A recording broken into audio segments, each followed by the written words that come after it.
Čaute pozerači!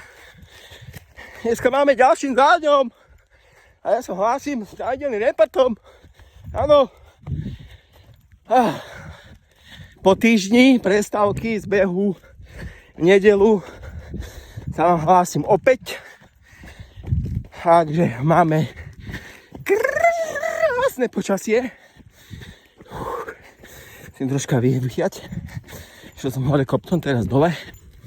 Ale dneska meniny oslavuje Petrik, Pavol a Petra. Takže oslavencom prajeme všetko najlepšie.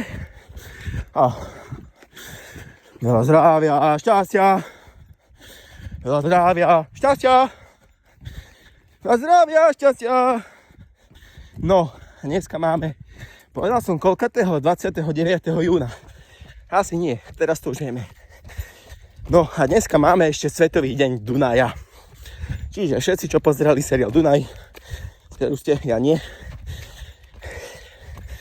Ale dneska by sme mali urobiť niečo pre Svetový deň Dunaja.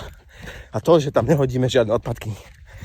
Áno, ja viem, že to nerobíte, ale môže sa stať, že sa ujde niekomu. Nepatrne na schvál. Sanky. Nevadí. Takže, Svetový deň Dunaja, užite si nedelu, je brutálne teplo vonku, nevadí, zabehať som si išiel, doma som spravil lekvár malinový, čiže B, mlsanica. Takže idem to vrátiť do normálu s tým dýchom, lebo už cítim deficit.